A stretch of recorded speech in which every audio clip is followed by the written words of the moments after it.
bienvenidos a Conversaciones de Mentes. Mi nombre es Martín Molina. Para el episodio de hoy tengo invitada a Laura Camila Arévalo.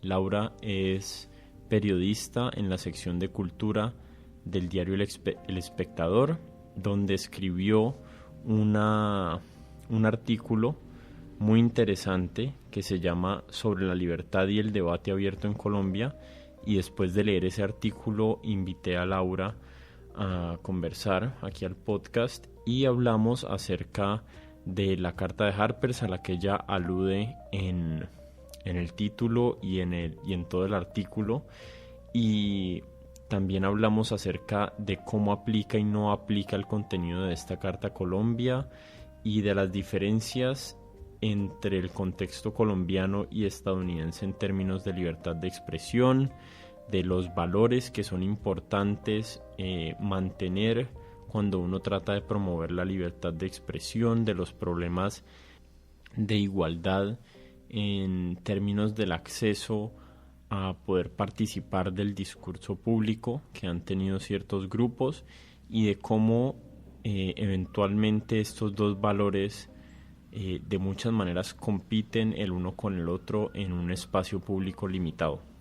Como siempre, los invito a que se suscriban al podcast en Apple Podcast, en Spotify o en Stitcher.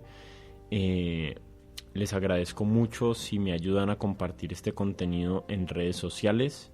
Esta es la manera en que el podcast logra llegarle a más oyentes, y de esa manera pues ustedes son partícipes de lo que yo estoy y yo con mis invitados estamos haciendo aquí. Y bueno, sin darles más vueltas, les dejo mi conversación con Laura Camila Arévalo.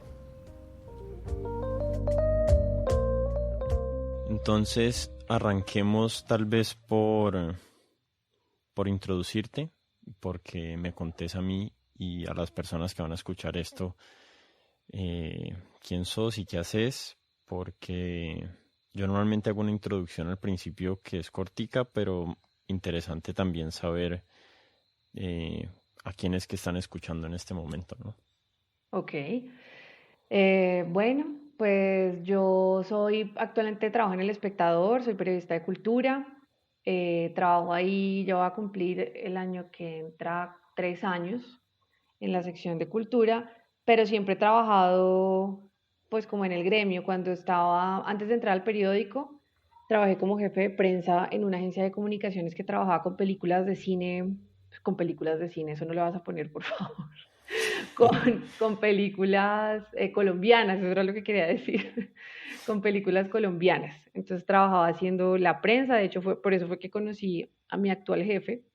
Entonces, siempre he estado como muy relacionada con cultura, y me gusta mucho como la fuente que trabajo.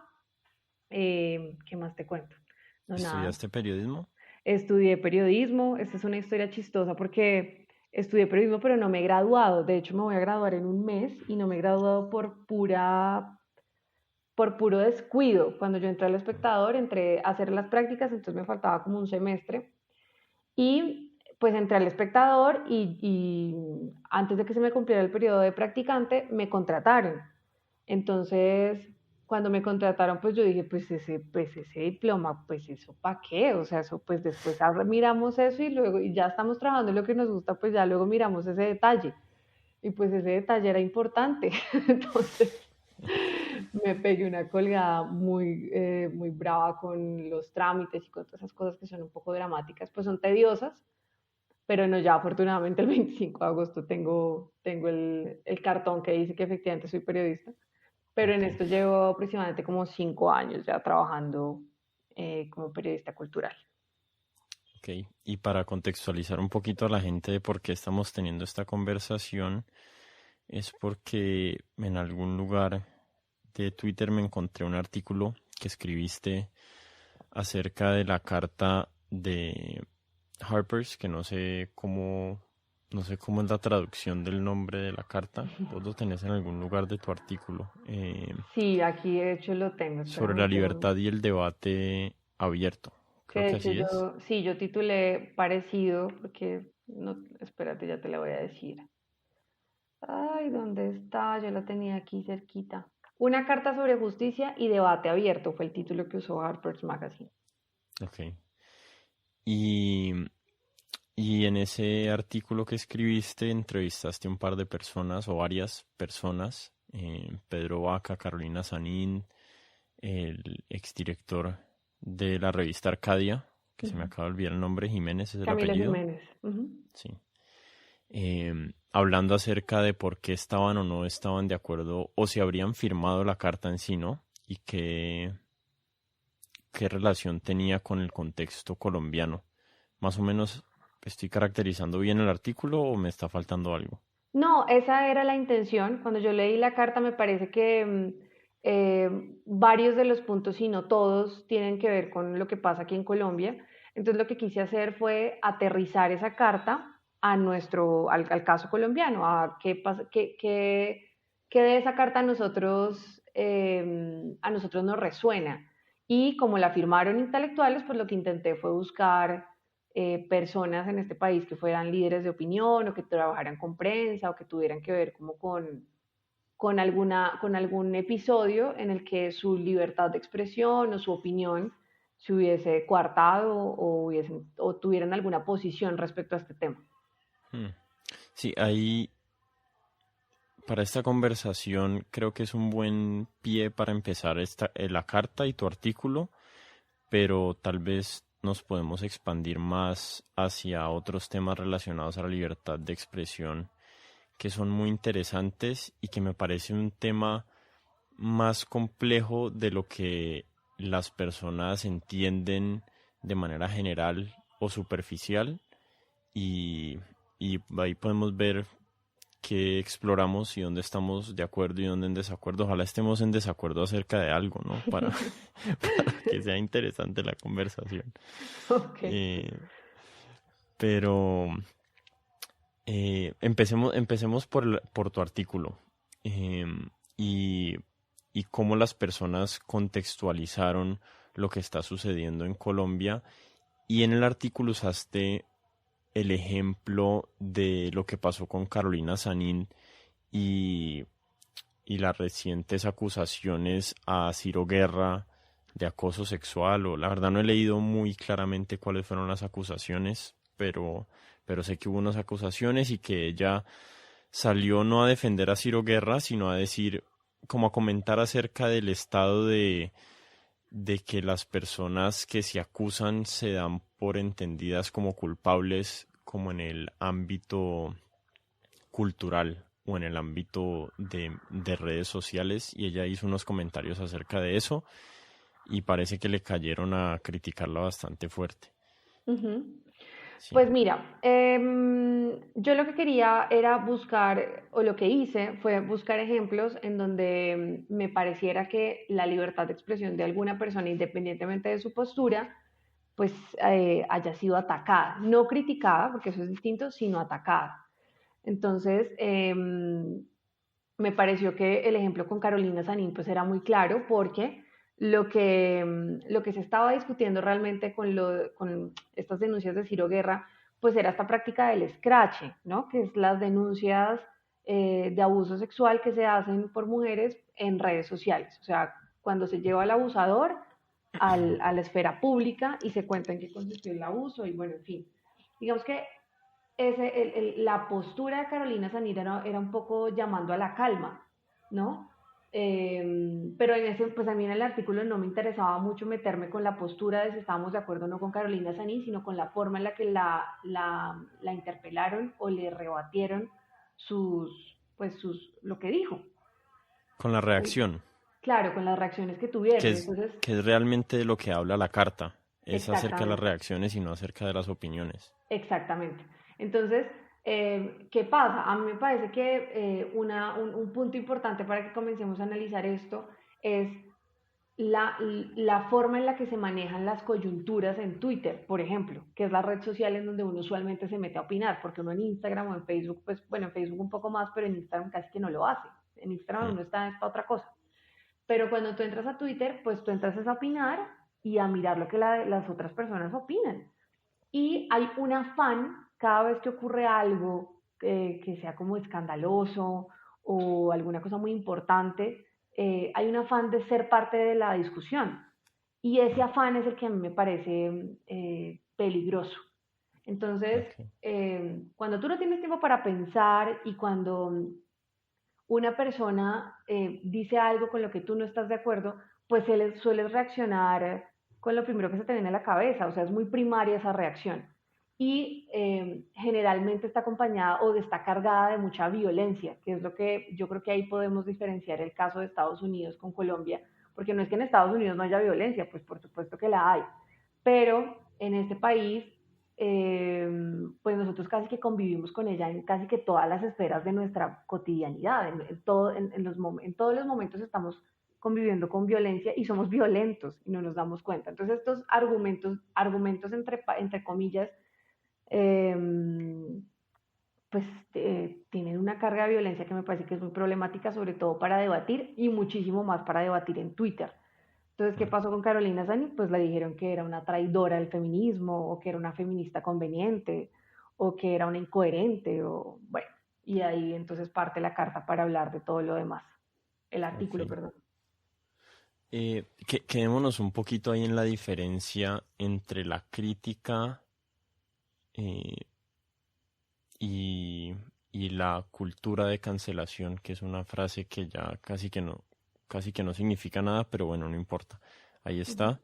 Eh, pero, ¿qué es, en tu opinión, lo que separa la crítica de, de lo que la carta de Harper se está denunciando como que es detrimento o va en detrimento del discurso abierto en un país, en una sociedad o en una cultura? Mira, a mí lo que me parece problemático o problemático no, hablemos entonces de la diferencia. Cuando tú estás criticando algo, pues Mm. necesariamente tienes que tener unos argumentos para hacer esa crítica, o sea, estás basado en algo para criticarlo. Y a pesar de que tu crítica no sea muy constructiva, pues tienes unas bases o hay algo que soporta lo que tú estás opinando, ¿no? Y esa persona también puede hacer lo mismo contigo y pues ese es como la esencia del debate, que dos personas que tienen dos posiciones distintas eh, debatan y den argumentos para soportar su posición. Eso es sano, eso es necesario y eso es lo que supuestamente nosotros necesitamos para seguir viviendo, para defender o para, no sé, aproximarnos a esa democracia en la que en teoría ya vivimos. La cultura de la cancelación es pues, todo lo contrario, es que cuando una persona no está de acuerdo contigo, tú simplemente la silencies y la canceles. O sea, claro, cancelarlo es mandarla a callar, insultarla o meterte ya en términos personales con ella. O sea, cuando tú no estás debatiendo el argumento, sino que estás tratando de destruir a la otra persona porque su opinión no te gustó, pues ahí es cuando ya estás cancelando lo que ella dice y me parece que Camilo Jiménez se refirió muy bien a ese punto en el artículo y es que es muy peligroso eso que pasa porque cuando tú ya no atacas el argumento, no hablemos de atacar, cuando tú ya no estás debatiendo con el argumento de la otra persona, sino que lo que tratas es de, ahora sí, atacarla, pues entonces lo que estás generando es que tú tienes que ir armado al debate o con los taches puestos por delante, o sea, dispuesto a que haya violencia, que tengas que defender de la violencia, casi que en el mismo tono, o a no debatir, que es una Mm. cosa gravísima. Entonces, pues para mí la diferencia, no sé si estuvo claro lo que dije, Sí, pero esa es la diferencia para mí. yo tengo una posición un poquito distinta a esa. Ok. Yo creo que por más mediocre o aberrante que sea un comentario de una persona por Twitter, yo creo que eso debe caber. Bueno, hagamos una separación de los aspectos legales de la libertad de expresión y de los aspectos culturales. Hay unas limitaciones legales de lo que uno puede decir acerca o no de una persona sin exponerse a una demanda por difamación, Ujú. pero después hay un tema que es acerca del que vamos a hablar aquí, no del legal, porque no somos abogados y la verdad ese tema en este momento me parece un poco menos atractivo para conversar, Ujú. pero eh, digamos que insultar a alguien, si yo hago un comentario en Twitter y alguien me dice hijo de puta por ahí o que soy un imbécil, digamos que para mí eso no cabe dentro de lo que más me preocupa en este momento. O sea, me parece que es malo para la conversación en general. Me parece que entre más de ese contenido hay, peor es nuestra capacidad de entender el mundo, nuestra capacidad de entender diferentes puntos de vista. Y eso cuando se vuelve demasiado prevalente ese tipo de comentarios, pues es algo que definitivamente no ayuda a resolver los problemas de la sociedad. Ujú. Pero a mí lo que realmente me preocupa, y creo que es de alguna manera lo que más alude la carta de Harper's, es que ahorita hay como unos esfuerzos que por más que no sean coordinados de arriba hacia abajo, se sienten coordinados en su manera de expresión de lograr que las instituciones, lograr que los empleadores eh, echen a una persona o la saquen o le quiten un espacio de opinión Claro, por tener, por pensar algo que no cabe dentro de la norma de lo que en este momento es políticamente correcto. claro. Entonces, hay muchos debates acerca de si Twitter es la vida real o no. Mi posición es que las instituciones sí ponen atención a lo que pasa en Twitter. Entonces, el hecho de que no haya el pedido explícito de que echen a una persona de una revista o de un periódico eh, no significa que una reacción masiva a un comentario en Twitter no pueda tener ese efecto. Sí. Entonces, ese es un aspecto. Y el segundo es que realmente sí hay unos esfuerzos eh, que tienen la intención explícita de sacar a una persona de una institución. Y esos son los que más me preocupan a mí y esos son los que en este momento son los más peligrosos para mí de, de generar una estructura cultural donde solo existe una posible posición correcta acerca de un tema y todo lo que se salga de esa norma está como en riesgo de que escriban una carta 50 o 100 personas de un gremio y digan, vea, esta persona dice tal cosa y eso nosotros lo denominamos racista o propaganda nazi o fascista o lo que sea y entonces esa persona pierda su empleo. Eso sí me parece preocupante. Ujú. Pues mira, eso que estás diciendo, justamente lo puede resumir, o a eso se refiere muy bien Andrés Ospina, que fue otro de los escritores que tuve en cuenta para el artículo que hice. Y él dice una cosa que a mí me parece que, pues, que es muy acertada y que tiene que ver con lo que estás diciendo. Y es que, lo cito, uno entiende la estatura espiritual e intelectual de su interlocutor a partir de la manera en la que se expresa. Los argumentos son bienvenidos, los insultos pueden ser silenciados, una característica muy útil en la plataforma Twitter. Entonces yo creo que no es que, yo creo que la cultura de la cancelación puede tener varios aspectos. Entonces puede estar el más pobre, que es el del insulto, Mm. y que creo que ese no es ningún argumento, ese simplemente es, pues es un insulto y ya eso no aporta o no. Por eso es que creo que tampoco los contestan y es lo más inteligente que pueden hacer. Pero también está el que yo creo que es pura violencia disfrazada de argumentos. Entonces tú, entre comillas, con argumentos, atacas al otro y pues simplemente lo anulas, porque lo que está pensando no te parece. Y ahora lo que estás diciendo que son las represalias que puede tener una persona al expresar su opinión públicamente en su trabajo o sí, en su trabajo como artista o en su trabajo como periodista o en fin. Y claro, por supuesto que son las más graves.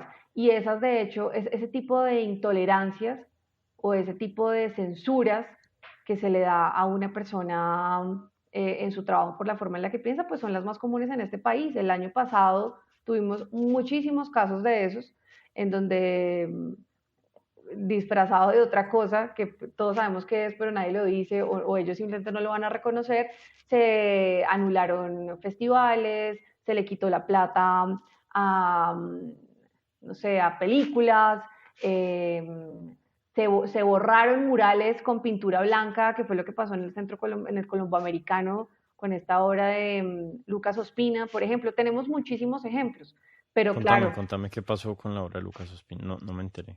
Lucas Ospina, pucha, a mí me parece muy grave lo que me pasa a veces, y es que se me olvidan mucho, yo no sé, como los detalles de muchas cosas, pero te voy a contar, además porque yo manejé ese tema, ¿no? Entonces es más grave todavía, pero bueno. Lo que pasó con Lucas Ospina es que él tenía un contrato con el Colomboamericano, un contrato o un permiso, ya no recuerdo muy bien, de que podía intervenir los muros del Colomboamericano, pero pues digamos los exteriores, ¿no? Pues lo que pasó fue que cuando Lucas Ospina hizo su obra, Lucas Ospina y Power Paola eran las dos personas que estaban haciendo ese muro, pues ya al colomboamericano no le gustó. Entonces, pues, ¿qué hicieron? Pues cogieron pintura blanca y le echaron pintura a la obra de Lucas Ospina. Entonces, pues fue una cosa como, como así, o sea, yo estaba contratado para qué, ¿no? Para hacer la obra que ustedes quisieran o para hacer mi obra en los muros en donde ustedes me dejaron hacer la obra, ¿no? Entonces, eso obviamente tenía muchas excusas del colomboamericano, se dijeron muchas cosas, se trató de justificar, pero lo que pasó ahí realmente fue que pues fue censurado, y fue censurado muy bruscamente, o sea, es que una obra hecha y después pintada con blanco o borrada o destruida, pues eso es violencia total y sobre todo violencia pues con un artista, que es lo otro de lo que habla Harper's Magazine, y es que ahora los artistas tienen que tener mucho cuidado con los temas que van a desarrollar en sus obras, pues porque los que son incómodos para los que en este momento ostentan el poder, pues entonces pues son peligrosísimos para su carrera profesional, para su carrera, perdón, y lo que pasa en Colombia, que es lo más grave, y es que no solamente son graves para su carrera, sino para su vida. Entonces, bueno, sí, esa es otra de los aspectos más graves que tenemos en este país, y es que no somos tolerantes, y cuando no somos tolerantes con el otro, no solamente lo anulamos, digamos, de lo que nosotros podríamos tener en cuenta para construir nuestras posturas, sino de todo lo demás. O sea, por ejemplo, pasa también que los libros bueno, yo no sé si en este país en este momento esté pasando eso, no lo he visto, pero que un escritor esté hablando de algo incómodo que en ese gobierno no esté tan chévere, y entonces todos los libros quemados o sacados de las bibliotecas, o, o ese tipo de cosas como censurar las obras, bueno, todo eso me parece muy problemático. Sí, ahí, para pasarnos a hablar al tema de las críticas a la carta, que fue algo que te propuse que habláramos, es que hay muchas cosas por hablar y no sé en qué orden abordarlas para que no se nos escapen. Pero entonces, cuando uno traslada esa carta al contexto colombiano, hay algo que hay que tener en cuenta, que es exactamente el tema que vos estás hablando en este momento, que es en el contexto colombiano hay mucha menos libertad de expresión desde el punto de vista institucional y gubernamental, y de nuestra capacidad como sociedad de tolerar de una manera no violenta ideas que no son, o ideas con las que no estamos de acuerdo. Y eso es algo que realmente no sucede en Estados Unidos en la manera que sucede aquí, que la carta hace alusión a que Donald Trump ahorita es el presidente y que esas cosas están cambiando en Estados Unidos también desde la perspectiva conservadora, donde se está haciendo como un intento también de silenciamiento de los aspectos liberales de esa sociedad.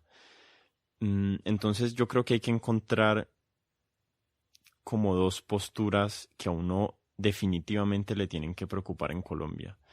La primera es la relacionada a cómo las instituciones muchas veces, o en su gran mayoría de las veces, conservadoras, porque para mí las instituciones en Colombia, la mayoría, siguen teniendo un velo conservador en su forma de percibir el mundo, eh, han usado el poder que tienen para silenciar y para oscurecer el discurso crítico que hay contra ellas, ¿cierto? Y eso es algo que ha sucedido a nivel gubernamental en Colombia, pues sobran las historias y sobran las historias de lo que le pasa a los líderes sociales en este país cuando expresan sus opiniones o cuando tratan de hacer activismo político en contra de cosas que están pasando que son moralmente inaceptables. Ujú. Y, y eso es, y como que cuando hablamos de este tema, y como que no podemos igualar lo que le pasa a Carolina Sanín hablando de Ciro Guerra y lo que pasa realmente a un nivel violento e inhumano en el país con relación al discurso político. Entonces, ese contexto me parece súper importante y reconocer que eso es importante no me parece que invalida el hecho de que a uno le preocupe que el discurso a nivel cultural es que funciona de una manera un poquito distinta porque es más como como una como un autoritarismo de las masas o como una, ya se me olvidó cómo es que dice John Stuart Mills, pero bueno, eh, o sea, yo creo que hay que preocuparse por ambos, pero cuando uno está en Colombia hay que ser especialmente sensible al hecho de que la libertad de expresión realmente no ha existido en este país y ha sido muy efímera y tiene el costo de la vida, que es algo que no sucede en Estados Unidos. Es que una cosa es cuando yo tengo cuidado para decir lo que quiero decir en voz alta, porque es que yo sé que lo que voy a decir puede tener consecuencias, consecuencias legales, porque de pronto lo que vaya a decir va a afectar al otro y entonces eso vaya a tener, eso vaya a estar, eso me vaya a afectar a mí, pues. Y otra cosa es que yo tenga que tener cuidado porque es que de pronto lo que digo puede que me maten o puede que mañana me echen del trabajo. Y eso es lo que Sí. pasa aquí. En Mm. Estados Unidos, pues está la... Ay, se me Ahora te fue el puedes nombre. acercar un poquito al computador, es que te escucho lejísimos. ¿Me estás escuchando mal? Ahí ya te oigo bien otra vez. ¿Ya? Ah, perdón, listo. En la Constitución de Estados Unidos existe la primera enmienda. Entonces, pues está protegida la libertad de expresión, pero pues por supuesto que cuando tú usas la libertad de expresión, tienes también que saber que cuando dices algo, pues eso puede tener consecuencias, ¿no? Mm. Pero la tienes. Aquí, en teoría, también, pero pues ya hablamos Mm. de que las consecuencias no son una cosa que pueda controlar, digamos, como gubernamentalmente, sino que en este país somos violentos, somos personas violentas. Y no es que nazcamos violentos, o sea, eso no, sino que nuestra cultura pues nos da las señales de que nosotros somos muy intolerantes, perdón, y que la intolerancia en cuanto a la discusión, pues no se camufla, o sea, eso no es invisible, eso en este momento está perjudicando mucho el debate público en este país. Hay una cosa que les quiero recomendar a los oyentes y a ti.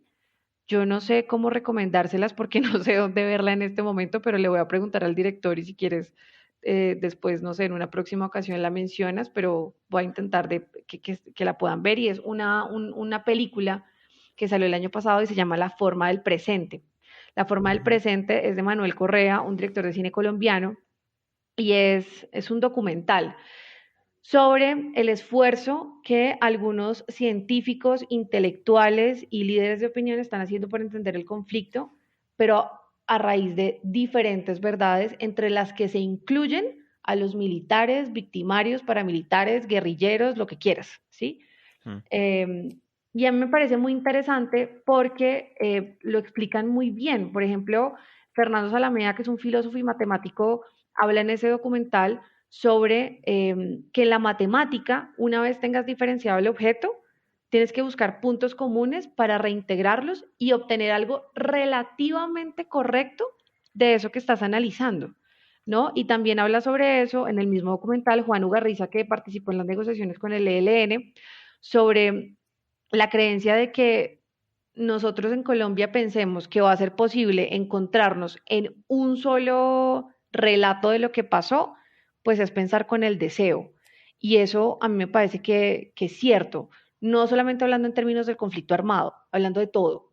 O sea, pretender que yo solamente vaya a entender algo o vaya a dominar un tema con una sola cara de la moneda, sabiendo que no es que tengan dos, sino que tienen 10.000, pues va a ser muy difícil. Y sobre todo acomodarme en una sola posición, en donde todos a mi alrededor piensen lo mismo y entonces pues el comité de aplausos para solamente una postura, pues es muy, pues va a quedar muy pobre, ¿no? Y es lo que pasa en Twitter también. Y lo que decían también Pedro Vaca de la Flip y Camilo Jiménez. Y es que pensar que Twitter es una plataforma con la que yo voy a quedar supremamente dateada de todas las opiniones que hay sobre cualquier tema que me interese, pues, pues no, pues eso no, no porque la calidad de Twitter, lo efímero que es Twitter, las personas que tú sigues en Twitter, todo incide en la calidad o en el enriquecimiento de una opinión sobre un tema que te interese. Por eso es que también menciono que es muy importante que en este momento nos interese y nos importe que nos estamos quedando sin revistas culturales, que nos estamos quedando sin medios de comunicación, que nos estamos quedando sin secciones de cultura y que no nos está importando, que eso nos parece que, pues el arte para qué, las secciones de cultura para qué, ¿no? Mm. Entonces, creo que, claro, en Estados Unidos no pasa de la misma manera en la que pasa acá, por supuesto que no. Ah, bueno, y otra cosa que me parece muy importante mencionar y que la dijo Pedro Vaca, y es la supuesta democracia que nosotros defendemos y en la que supuestamente ya vivimos. O sea, claro, en Colombia tenemos constitución, tenemos supuestamente pues el gobierno y está la oposición y pues supuestamente vivimos dentro de unos valores democráticos que garantizan que en este país todos podamos opinar, pero realmente eso pasa. Yo creo que no. Mm. Y el hecho de que nuestra democracia sea tan débil y de que nosotros contribuyamos en nuestra cotidianidad para que se debilite cada vez más, pues es profundamente grave, además porque creo que ni siquiera somos conscientes de eso. Mm. Sí, sí, yo creo que yo creo que hay varios problemas eh, con relación a la libertad de expresión en Colombia que están casi que ausentes en Estados Unidos. Em, pero no siempre han estado ausentes en Estados Unidos. Pero también hay unas diferencias a recalcar. Y aquí ya estamos terminando hablando de política o de temas más políticos que yo para nada soy un experto. O sea, no estoy, ni siquiera me considero una persona informada, pero, pero me gustaría hacer un paralelo. Digamos, en Estados Unidos en los años 60, 50, 60 y 70 fue común en una época que asesinaran líderes sociales allá también. Ujú. Martin Luther King murió asesinado. Pero, No sé. pero qué interesante que menciones la época, ¿no? Sí, Imagínate. sí, exacto. Entonces, esa es como una forma de mirar con un velo positivo las posibilidades a las que podemos llegar. Obviamente no todo se puede transferir, es más, muchas veces muy poco se puede transferir, pero la realidad es que han existido muchas sociedades muy desiguales donde no ha existido la libertad de disentir con el Estado, de disentir con las normas establecidas y muchas sociedades han encontrado la forma de resolver esos problemas y generar una sociedad más igualitaria y más y donde haya más oportunidad de expresión. Ojalá, yo me imaginaría que Colombia se está moviendo hacia hacia ese ideal. No todo es avance, porque en el mundo así no es como funcionan las cosas. Hay veces avanzamos, hay veces retrocedemos, Ujú. pero yo diría que en general en Colombia el discurso eh, es, está integrado por mucha más variedad de personas y de opiniones que en el pasado. Sí, Eh, Sí, Pero yo pues también aún creo. así nos podemos quejar de lo que sentimos que no estamos bien, de lo que sentimos que no está bien. La idea es criticar y proponer ideas y soluciones. Es que justamente por ese asunto de la época que tú mencionas, pues es que en este momento estamos hablando sobre ese tema, ¿no? Porque se supone que en este momento nosotros ya deberíamos tener unas garantías para poder decir lo que pensamos, lo que opinamos y la posición de lo que tengamos. Y además se supone también que en este momento ya deberíamos entender que eso es importante, ¿no? Es que también hay una cosa que me parece que es muy chévere de lo que dijo una Carolina Sanín, y es que no puede ser que en este momento todavía le tengamos miedo a que alguien complejice algo con lo que nosotros estábamos cómodos. Pues si esa persona lo está complejizando, si hay una profundidad de ese tema con el que nosotros creíamos estar de acuerdo, pues qué bueno, porque también me parece profundamente retador y desafiante que en algún momento te desacomoden y te cuestionen y te cuestiones. Pero en este país no nos está gustando mucho eso. Entonces, esto me parece más bien que es una oportunidad para cuestionar, y sobre todo en las corrientes más progresistas, ¿no? Se cree que, yo sé que a ti no te gusta hablar de izquierdas ni derechas porque ya lo escuché No, en un sí, podcast. pero son útiles, son conceptos útiles. Sí. Pero se cree también que solamente en la derecha están los censores, o están los que pretenden cancelar al otro, o están las personas que no creen en todos los derechos humanos que defendemos. Pues porque digo defendemos porque yo también me ubico un poco más hacia el lado izquierdo, no totalmente ni radicalmente, pero sí coincido más con las ideas en donde, con las ideas más progresistas, pero entonces Sí. creemos que hacia ese lado no hay censura y todos estamos de acuerdo y todos defendemos la libertad, y nada que ver. También nos estamos convirtiendo en censores o de las personas que, que cercanas a nosotros complejizan una posición con la que nosotros estábamos cómodos y convencidos, o con los del otro lado, que es justamente lo que dice o a lo que se refiere Juan Ugarriza en el documental que te mencioné. Y es, bueno, y también hay un ejemplo buenísimo sobre esto que te estoy diciendo, y es lo que pasó con Darío Acevedo cuando dijo que el conflicto en Colombia no había existido. Pues claro, uno queda con los pelos parados cuando escucha a la persona decir, pero ¿cómo así que el conflicto? O sea, ¿cómo así? Explíquenme eso, porque no. Y luego él desarrolla su opinión y también se queja de que no lo están dejando decir lo que él cree.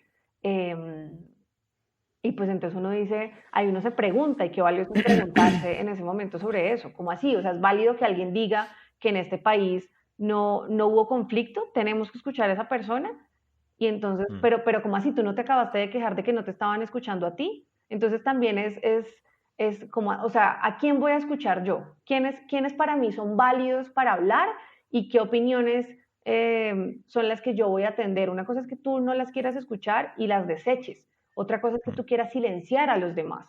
Y sí, porque claro, yo no estoy de acuerdo con Darío Acevedo, pero sí estoy de acuerdo con que Darío Acevedo pueda pensar lo que piense, lo que crea, sin que eso Claro. afecte o sin que eso, eh, sí, sin que eso afecte físicamente o la seguridad de las otras personas esté pues en peligro.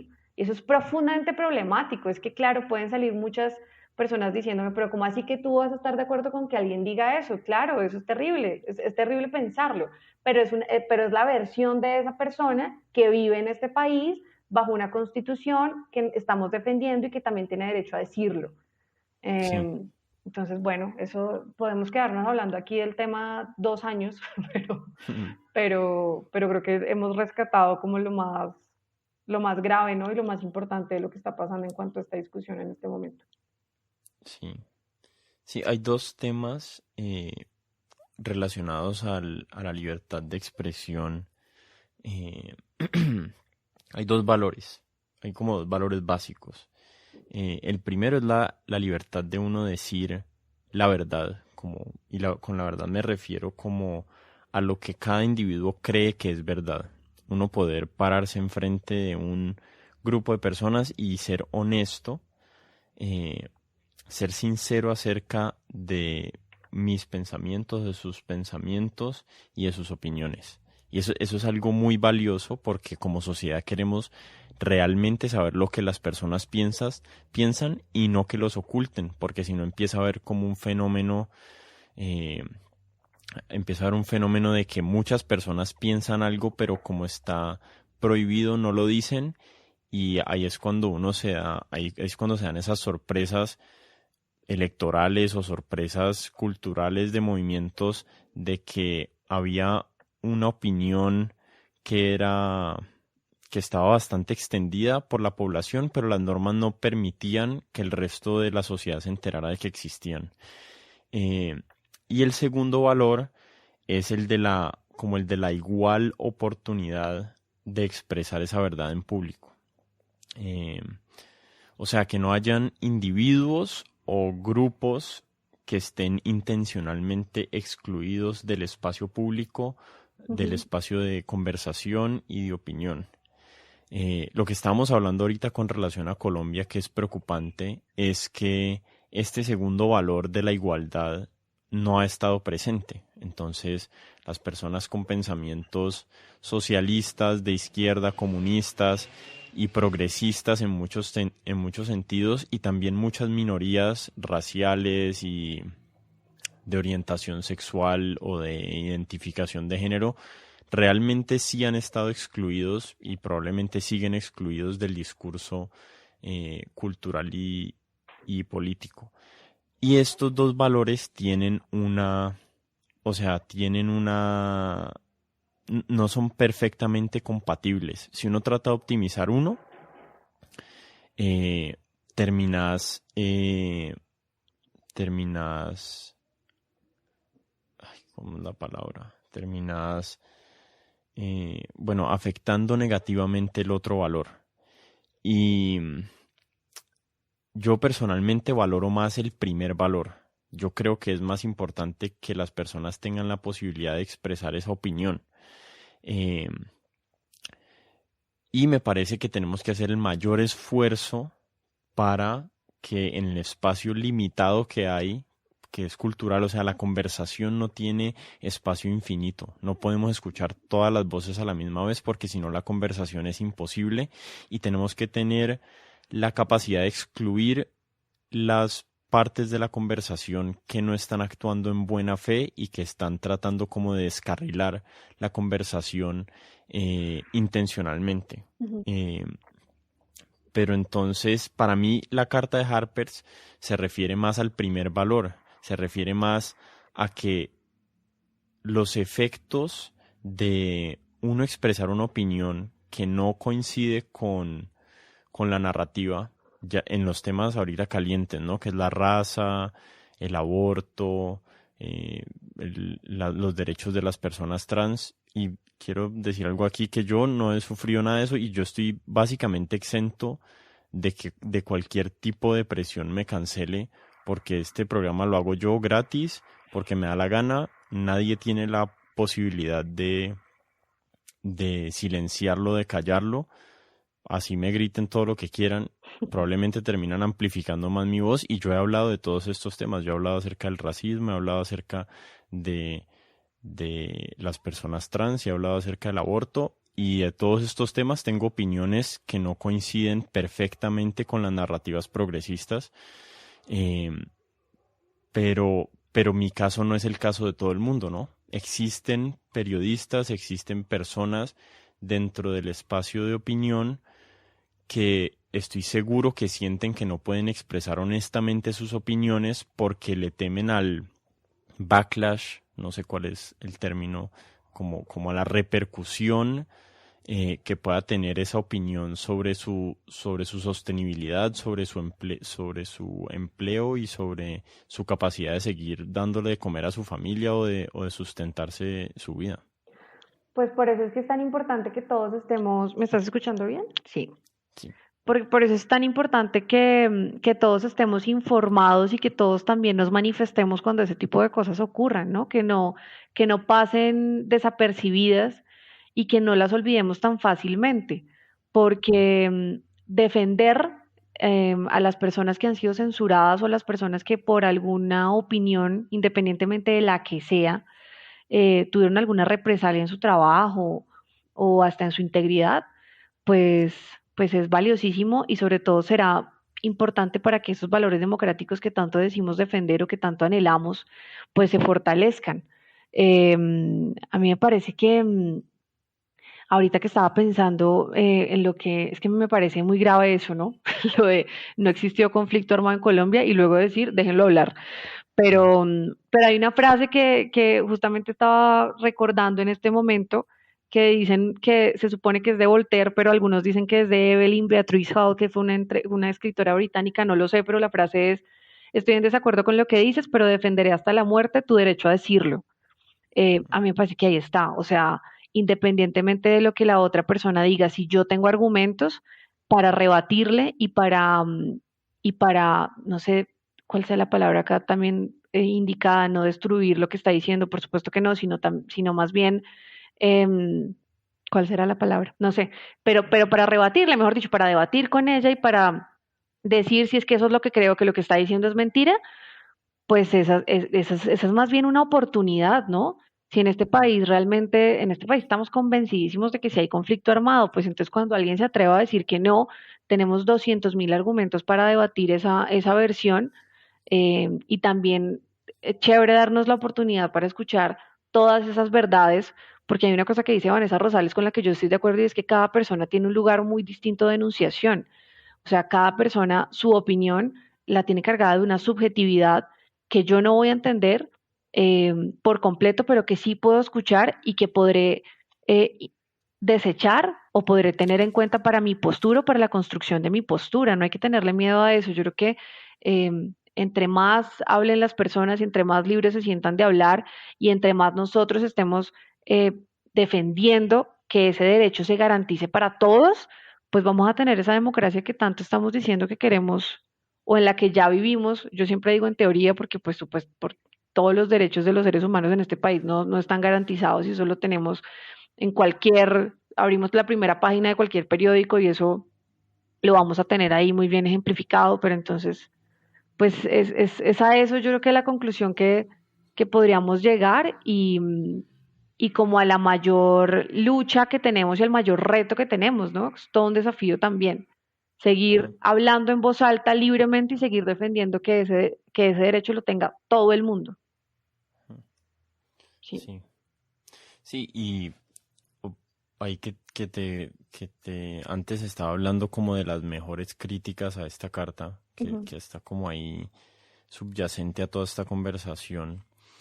Eh, Hubo unas críticas que me parecieron justas, digamos, pues no justas, pero sí que valía la pena eh, hablar. Digamos, muchas personas que firmaron esa carta en muchas ocasiones habían sido, digamos, cómplices de lo que en esa carta estaban criticando. Pero esa me parece una crítica que se puede decir, pero me parece que no es relevante porque yo creo que las personas pueden cambiar de opinión Yo también. y si antes no coincidías con algo y después ahorita en este momento sí estás viendo que es importante proteger ese valor liberal de la posibilidad de uno hablar o dar su opinión, pues bienvenido al barco, ¿sí me Ujú. entendés?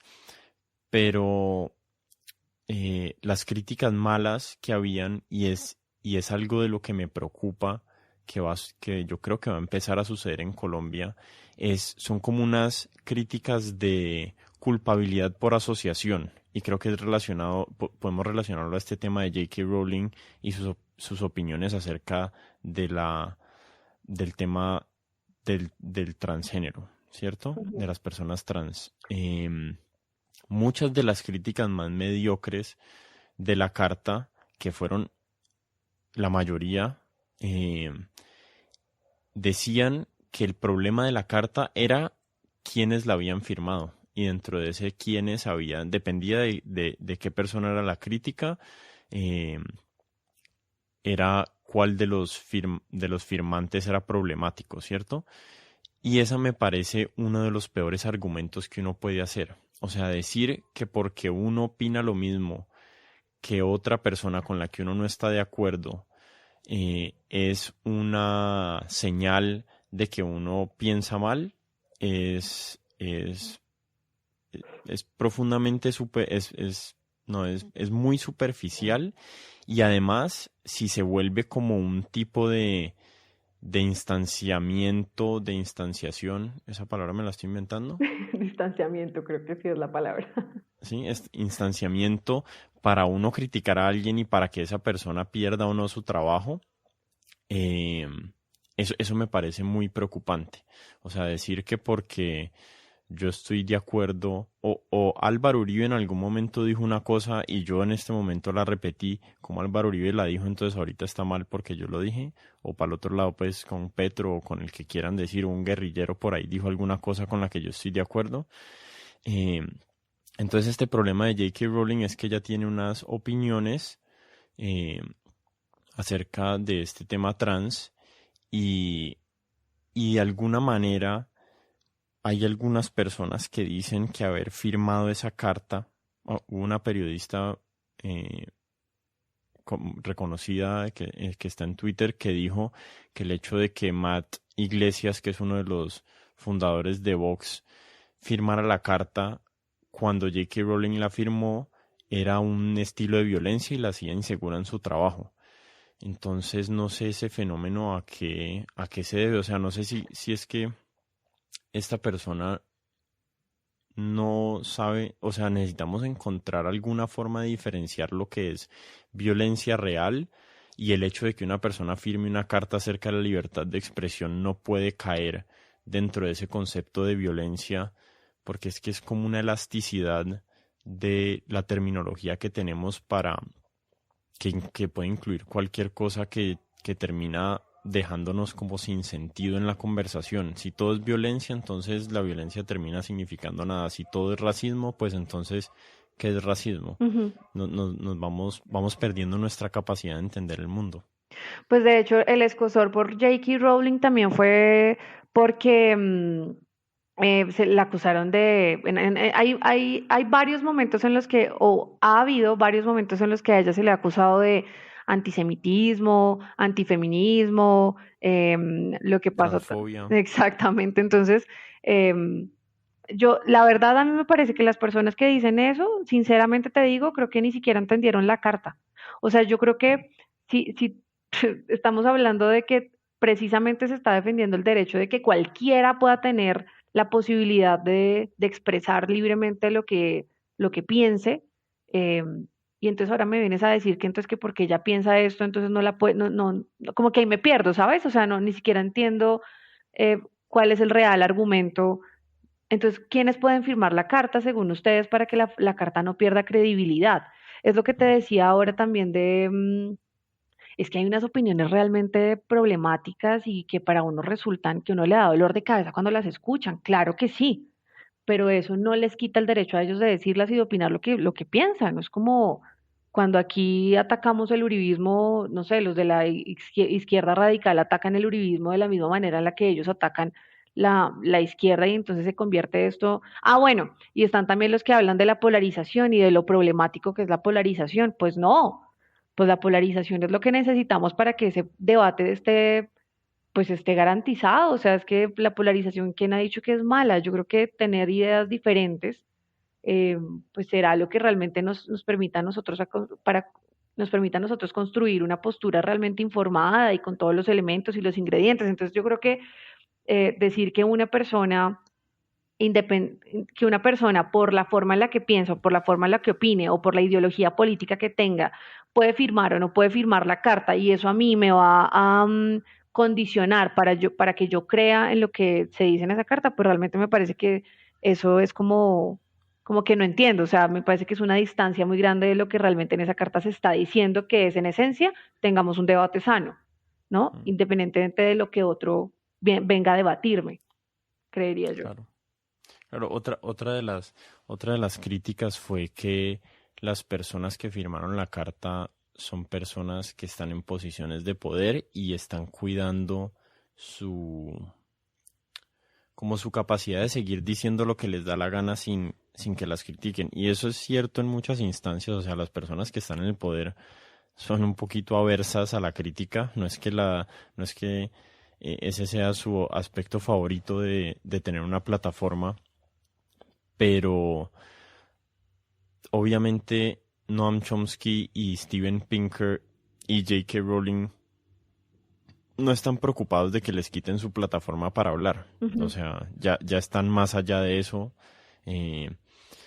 Pero yo creo que la carta realmente es para las personas que no han llegado a esa posición y que quieren avanzar en sus carreras, pero que lo ideal en nuestra versión del mundo es que esas personas tengan la capacidad de avanzar en sus carreras siendo sinceros con sus opiniones y no teniendo que hacer como una pantomima o como una falsificación de sus preferencias para poder coincidir, porque eso es lo que yo creo que es problemático de la polarización.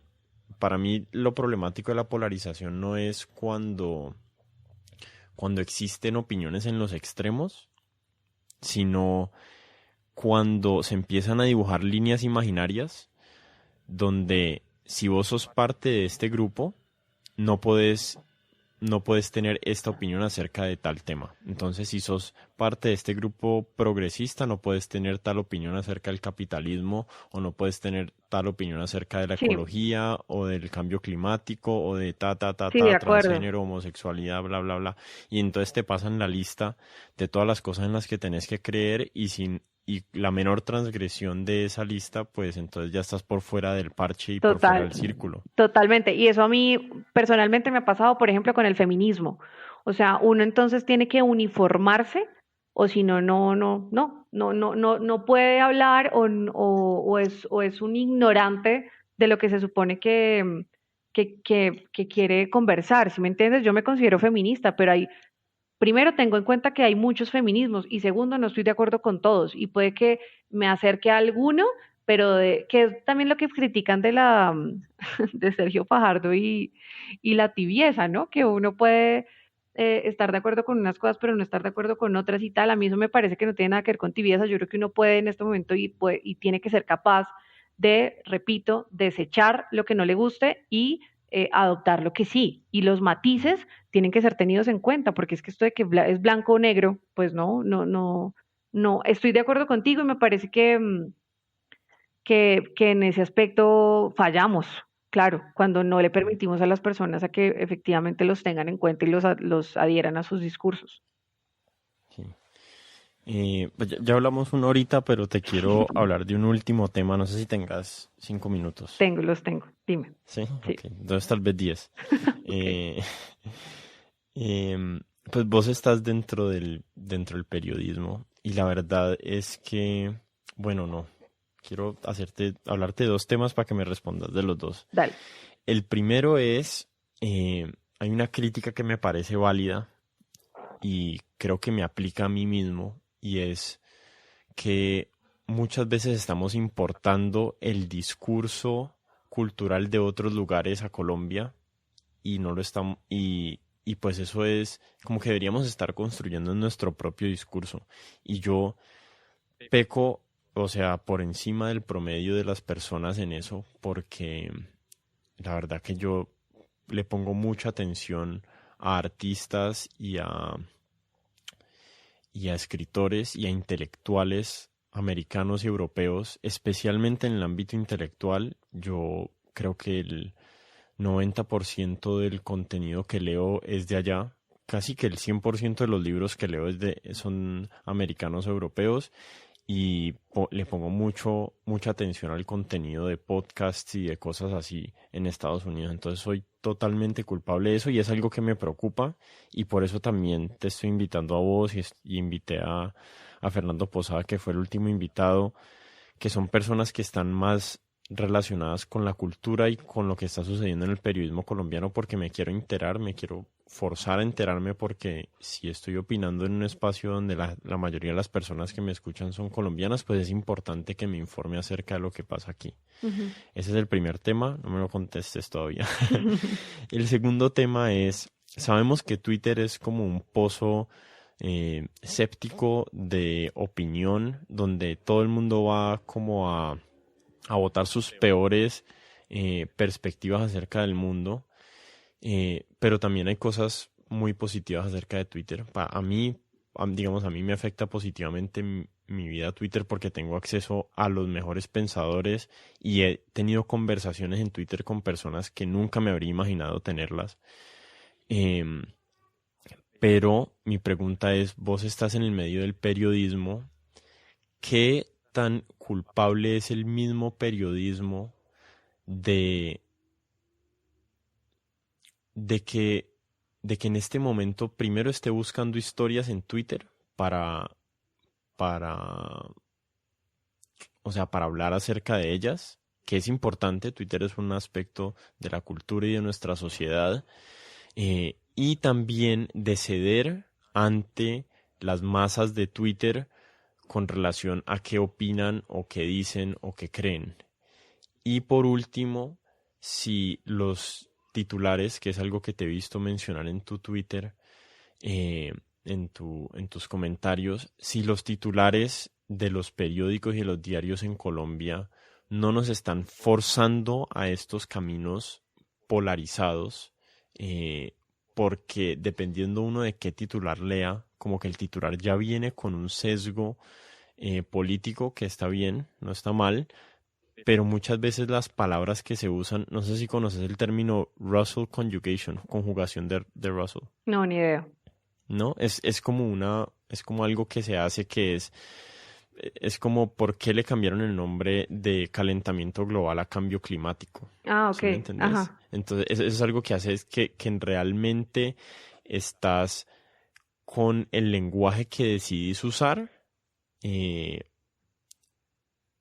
tratando de inclinar a la persona que te escucha hacia un lugar o hacia otro. Entonces, cuando decís, nuestro gran presidente dijo tal cosa, pues estás implicando una cosa, y cuando decís, el idiota del presidente dijo tal cosa, Ujú. pues estás, si me entiendes, ya le estás poniendo el sesgo al comentario sin que la persona se tenga que informar del contenido. Ok. Estuvo largo eso, pero hay mucho ahí por, por resolver, pero te lo dejo. Fueron varias preguntas, pero voy a intentar responderlas en orden. La primera Dale. que mencionaste sobre, pues, sobre que leías muchos intelectuales del exterior y que querías estar más informado del contexto en Colombia y de que tanto nosotros le ponemos cuidado a lo que estén diciendo por fuera, pues a mí me parece que yo no sé si tenga una opinión muy elaborada sobre esto. Yo creo que tener referentes está muy bien. Yo creo que en Colombia todavía no hemos evolucionado ni desarrollado lo suficiente algunas discusiones que son valiosas, urgentes e indispensables respecto a nuestra cultura, respecto a los derechos humanos, respecto a muchas cosas. Y tener, digamos, perspectivas de fuera me parece que está muy bien. Eso sí, sin descuidar lo que pasa aquí, ¿no? Aquí también pasan cosas muy interesantes y hemos evolucionado en muchos aspectos que hace 20 años hubiese sido imposible hablar. Por ejemplo, yo estoy muy en contacto con lo que pasa con la defensa de la cultura desde este gobierno que desde su campaña empezó a hablar de la economía naranja y lo que piensan los artistas respecto a eso. Y es muy interesante los análisis eh, en esa discusión, ¿no? Tanto los del gobierno como los que hacen los artistas. Y también es muy interesante, por ejemplo, fijarse lo que pasa en la cultura en Alemania y cómo la defienden en Alemania y lo que piensan los escritores colombianos y lo que piensan los del exterior, porque me parece que ese paralelo, o sea, no son equiparables los dos casos, pero ese paralelo entre lo que sucede en este momento acá y lo que sucede por fuera, a uno le da elementos para, pues para fijarse una posición un poco más propia, ¿no? Mm. Como lo que te estaba diciendo, que es una frase que hace poco me dijo mi editor y que me parece que es totalmente válida y ojalá uno más pronto que tarde logre hacer eso y es, voy a adoptar esto, me gusta, me parece chévere, estoy de acuerdo, seguramente se va a configurar por mi lugar concreto en el que estoy pensando, en el que nací, en el que vivo, y lo que no me gusta, pues no. Y eso pasa tanto en lo que ocurre en Colombia como en lo que ocurre por fuera. No sé si respondí tu pregunta, pero creo que Sí, perfecto. eso es lo que pienso sobre eso. La segunda fue, ¿la segunda cuál fue, Martín? La segunda La fue, segunda fue, y la segunda era el tema del periodismo, o los diarios o los espacios de opinión que tenemos en el país, usando especialmente titulares o ah, en el lenguaje que nos están empujando hacia esa polarización donde solamente tiene cabida uno creer una versión de la historia. Ya. Em, pues, ¿qué te puedo decir? Mira, en el periódico, en El Espectador, y yo siempre lo he dicho y es una de las cosas que más defiendo, tenemos mucha libertad. O sea, tenemos editores y tenemos un jefe de redacción y tenemos un editor general, está Fidel y están, pues, digamos, las cabezas en las que nosotros nos apoyamos, que nos guían, pero que generalmente nunca intervienen como nosotros queremos escribir o enfocar, que en general nunca intervienen, ¿no? Que en general no intervienen, perdón. La forma en la que nosotros queremos enfocar o escribir lo que estamos trabajando. Em, yo creo que también hasta en la forma en la que titulamos. Ahora, entiendo mucho lo que dices del uso del lenguaje y de la forma en la que eso incide o influye en la forma en la que piensan las personas que lo leen. También creo que eso tiene que ver mucho como con el periodista y con el editor del artículo, ¿no? Con el editor de ese periodista y es, por ejemplo, el uso de adjetivos en los textos, ¿no? Como del grandioso artista o del Ujú. talentosísimo, no, eso tratar pues de evitarlo y eso ya es muy fácil de identificar cuando tú estás constantemente en contacto con textos, ya sea escribiéndolos o leyéndolos. Entonces también eso, claro, eso es responsabilidad de los medios, tratar de ser o tratar de manejar una distancia en donde uno dé la información y la persona que la lee simplemente no se vea influido siempre, no se vea influido, sino que pueda construir su propia opinión respecto a lo que uno le dio. Eh, pero también es responsabilidad como del lector, sabiendo pues cómo le están ofreciendo ese lenguaje, ¿no? Y en qué medida puede identificar pues que quieren convencerlo de algo, ¿no? Cuando tú lees una columna, pues eso no importa porque es una columna de opinión, ahí sí, pues digamos, no tiene mucho que ver, Sí, pero se cuando es entiende. periodismo, pues sí, la idea es tratar de que yo no tenga que convencer a nadie de nada, ni de que ellos crean que yo tenga la verdad, sino de dar unos elementos para que los lectores se formen su propia opinión sobre el tema que se esté tratando. Creo que había otra pregunta, pero ya se me olvidó, No sé, ¿no? tal vez quedó por ahí en el éter. Eh, pero sí, estaba pensando en algo que vi, que no sé si lo vi en tu feed de Twitter, Ajá, que lo estuve chismoseando para esta conversación, ajá. em, que fueron, digamos, los titulares del Tiempo y del Espectador Ah, durante las protestas en noviembre en Colombia, sí. ¿cierto? Entonces, como que uno puede entender mucho de lo que va a leer adentro y de hacia dónde están llevando la opinión cada uno de los artículos, eh, dependiendo de la portada. Entonces, si vos decís, no me acuerdo cuál es el titular específico, los voy a exagerar, pero eh, Colombia pide por sus derechos, ¿cierto? Ese puede ser un titular acerca de las Ujú, protestas. Y el otro puede ser vándalos se meten a sí. unas casas. No creo que ninguno de esos dos fue, pero sí me parece que sucede mucho en el periodismo y no me molesta, pero me parece que es como un mea culpa que tienen que hacer los medios para que logremos salir de este, como de este problema que tenemos de no estar viendo el mismo mundo, sino que cada cual está viendo la situación desde una perspectiva tan distinta que no encontramos dónde pararnos igual para conversar o para debatir, sino que son visiones totalmente opuestas del mismo conflicto y no hay forma de conciliarlas. Pero mira qué importante eso que acabas de decir. Yo creo que, yo no sé si sea un mea culpa, ¿sabes? Yo también, yo tal vez creería que em, pues son dos plataformas de información que se distancian y que la distancia entre esas dos plataformas es fácilmente, se identifica muy fácil, ¿no?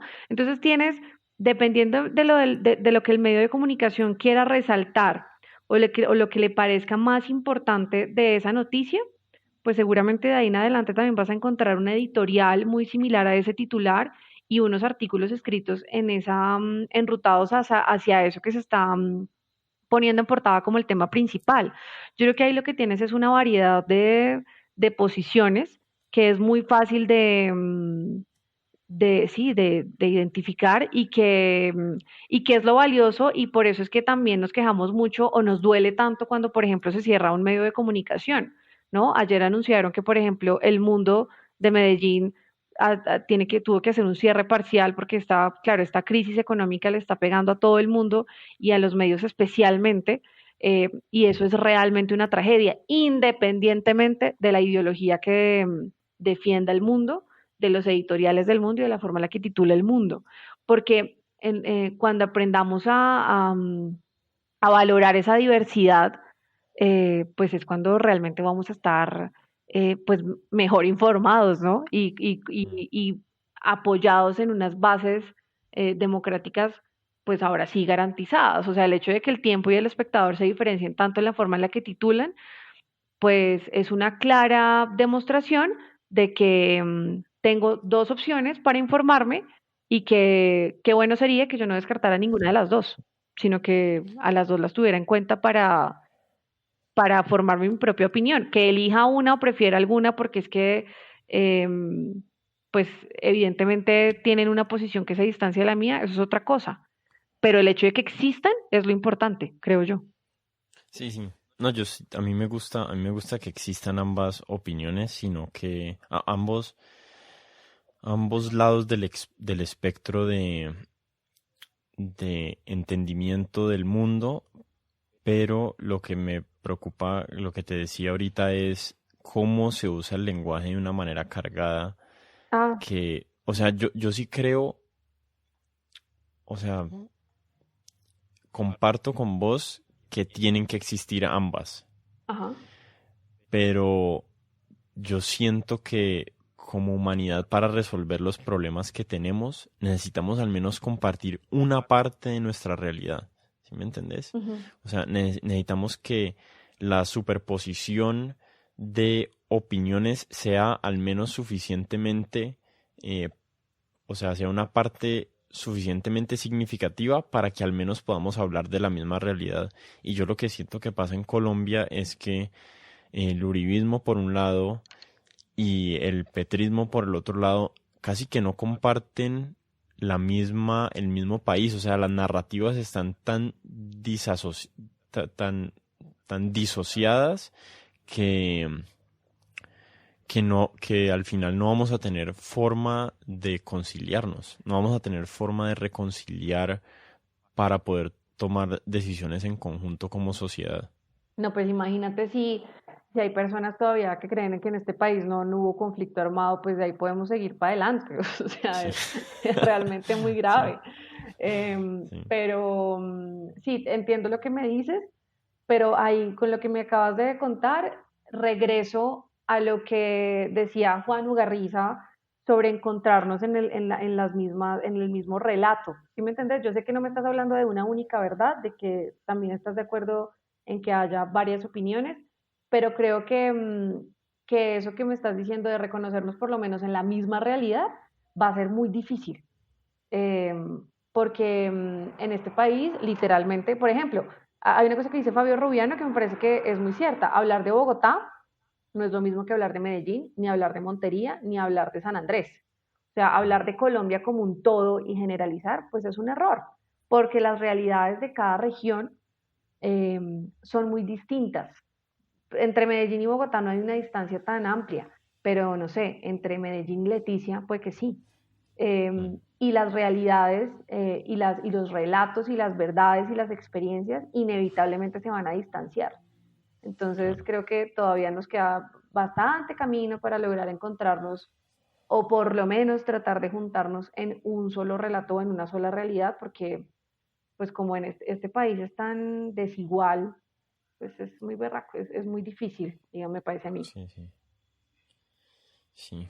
Bueno, ya me tomé más del tiempo que, que tenía permitido, pero no, Laura, muchas gracias. Muy bacana la conversación. Espero que hayas quedado contenta también con lo que No, hemos dicho. sí, sí, sí, muchísimas gracias a ti por la invitación. Me parece muy chévere que te haya gustado el artículo, que te haya llamado la atención, que te hubiese dado la idea pues de que tuviéramos un espacio para profundizarlo. me pareció muy chévere lo que hablamos y no, te agradezco mucho la invitación a ti. Ok.